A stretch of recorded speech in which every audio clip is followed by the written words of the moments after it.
ನಮಸ್ಕಾರ ಸ್ನೇಹಿತರೆ.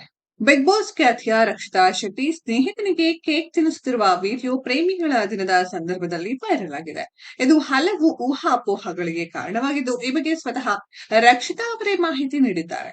Rakshita Shetty Bigg Boss 12ರ ರನ್ನರ್ ಅಪ್ ಆಗುತ್ತಿದ್ದಂತೆಯೇ ಹೋದಲ್ಲಿ ಬಂದಲ್ಲಿ ಅವರ ಮೇಲೆ ನೆಟ್ಟಿಗರ ಕಣ್ಣು ನೆಟ್ಟೆ ಇರುತ್ತಿದೆ. ಅದರಲ್ಲಿಯೂ ಬಿಗ್ ಬಾಸ್ ಮನೆಯಲ್ಲಿ ನನಗೆ ಗಿಲ್ಲಿ ನಟನಂತಹ ಹುಡುಗ ಬೇಕು ಎಂದು ಹೇಳಿ ಸದ್ದು ಮಾಡಿದ ಪುಟ್ಟಿ ಈಕೆ ಎಂತಿಪ್ಪ ರಕ್ಷಿತಾ ಶೆಟ್ಟಿ ಇದೀಗ ಸೋಷಿಯಲ್ ಮೀಡಿಯಾದಲ್ಲಿ ಹಲ್ಚಲ್ ಸೃಷ್ಟಿಸಿದ್ದಾರೆ. ಇದಕ್ಕೆ ಕಾರಣ ಸ್ನೇಹಿತನಿಗೆ ಕೇಕ್ ತಿನ್ನಿಸುತ್ತಿದ್ದಾರೆ. ಇನ್ನೇನು ಕೆಲವೇ ದಿನಗಳಲ್ಲಿ ಪ್ರೇಮಿಗಳ ದಿನ ಬರ್ತಿದೆ. ಇದಾಗಲೇ ಈ ಡೇ ಎಂದೆಲ್ಲ ಶುರುವಾಗಿದೆ. ಈ ಸಂದರ್ಭದಲ್ಲಿ ಈ ವಿಡಿಯೋ ಹಲವಾರು ರೀತಿಯಲ್ಲಿ ಊಹಾಪೋಹಗಳಿಗೆ ಕಾರಣವಾಗಿದೆ. ಸಾಮಾನ್ಯವಾಗಿ ಇಂತಹ ದಿನಗಳಲ್ಲಿ ಒಬ್ಬ ಹುಡುಗ ಹುಡುಗಿಗೆ ಅದರಲ್ಲಿಯೂ ಈ ರೀತಿ ಹೂವಿನ ವಿನ್ಯಾಸದೊಂದಿಗೆ ಕೇಕ್ ಕಟ್ ಮಾಡಿ ತಿನ್ನಿಸಿದ್ರೆ ಅದು ಪ್ರೇಮಿಗೆ ತಿನ್ನಿಸುವುದು ಅಂದ್ಕೊಳ್ಳುವುದು ಉಂಟು. ಇದೇ ಕಾರಣಕ್ಕೆ ರಕ್ಷಿತಾ ಶೆಟ್ಟಿ ವಿಡಿಯೋ ಸಖತ್ ವೈರಲ್ ಆಗಿದೆ.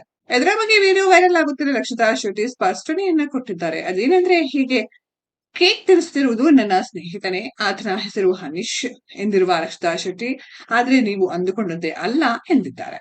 ಅಷ್ಟಕ್ಕೂ ಇದು 1 ವರ್ಷದ ಹಳೆಯ ವಿಡಿಯೋ. ಬಿಗ್ ಬಾಸ್ಗೆ ಬರುವ ಮುಂಚೆಯೂ ರಕ್ಷಿತಾ ಶೆಟ್ಟಿ ಅವರಿಗೆ ಯೂಟ್ಯೂಬ್ ನಲ್ಲಿ ಪ್ರಮೋಷನ್ ಜಾಹೀರಾತುಗಳು ಬರ್ತಿದ್ವು. ಅದೇ ರೀತಿ ಕಳೆದ ವರ್ಷ ಪ್ರೇಮಿಗಳ ದಿನದ ಸಂದರ್ಭದಲ್ಲಿ ಫುಡ್ ನ ಬ್ರಾಂಡ್ ಒಂದನ್ನ ಪ್ರಮೋಷನ್ ಗಾಗಿ ಈ ರೀತಿಯ ಸೆಟಪ್ ಮಾಡಲಾಗಿತ್ತು ಎಂದಿದ್ದಾರೆ. ವ್ಯಾಲೆಂಟೈನ್ಸ್ ಡೇ ರೀತಿ ಪ್ರಮೋಟ್ ಮಾಡಬೇಕಿತ್ತು, ಆದ್ರಿಂದ ಈ ರೀತಿ ಅನೀಶ್ ಮಧು ನನ್ನನ್ನ ಸೆಲೆಕ್ಟ್ ಮಾಡಿದ್ರು. ಪ್ರೇಮಿಗಳ ದಿನವನ್ನ ಒಬ್ಬರೇ ಆಚರಿಸಲು ಆಗಲ್ವಲ್ಲ, ಅದಕ್ಕಾಗಿ ನನ್ನ ಫ್ರೆಂಡ್ ಅನೀಶ್ ಬಂದಿದ್ದ. ಅವನು ನನ್ನ ತಮ್ಮನ ಹಾಗೆ, ಆದ್ರೆ ಈ ಪ್ರಮೋಷನ್ಗೆ ಬೇಕಿದ್ದ ಹಿನ್ನೆಲೆಯಲ್ಲಿ ಅವನು ಕರ್ಕೊಂಡೆ ಎಂದಿದ್ದಾರೆ. ಒಟ್ಟಿನಲ್ಲಿ ರಕ್ಷಿತಾ ಶೆಟ್ಟಿ ಬಿಗ್ ಬಾಸ್ ನಿಂದ ಸೆಲೆಬ್ರಿಟಿ ಆಗುತ್ತಿದ್ದಂತೆಯೇ ಅವರ ಹಳೆಯ ವಿಡಿಯೋಗಳೆಲ್ಲ ಮತ್ತೆ ಮೇಲಕ್ಕೆ ಬರ್ತಿದೆ. ಜೊತೆಗೆ ಒಂದಿಷ್ಟು ಕಾಂಟ್ರವರ್ಸಿ ಮಾಡುವುದಕ್ಕೂ ಅದಕ್ಕೆಂದೇ ಇರುವ ಜನರು ಕಾಯ್ತಿರ್ತಾರೆ. ಅವರು ಸ್ಪಷ್ಟನೆ ಕೊಡುವ ಹೊತ್ತಿಗೆ ಅದು ರೆಕ್ಕೆ ಪುಕ್ಕ ಎಲ್ಲ ಸೇರಿ ಬಾಯಿಂದ ಬಾಯಿಗೆ ಹೋಗಿ ಏನೇನೋ ಆಗ್ತಿರುತ್ತೆ. ಸ್ನೇಹಿತರೆ, ಇದರ ಬಗ್ಗೆ ನಿಮ್ಮ ಅನಿಸಿಕೆಯನ್ನು ಕಾಮೆಂಟ್ ಬಾಕ್ಸ್ ಅಲ್ಲಿ ಕಮೆಂಟ್ ಮಾಡಿ. ಈ ವಿಡಿಯೋ ಇಷ್ಟ ಆಗಿದ್ರೆ ಲೈಕ್ ಮಾಡಿ, ಶೇರ್ ಮಾಡಿ, ಚಾನೆಲ್ ನ ಸಬ್ಸ್ಕ್ರೈಬ್ ಮಾಡಿ, ಪಕ್ಕದಲ್ಲಿ ಇರೋ ಬೆಲ್ ಐಕಾನ್ ನ ಹಿಟ್ ಮಾಡಿ.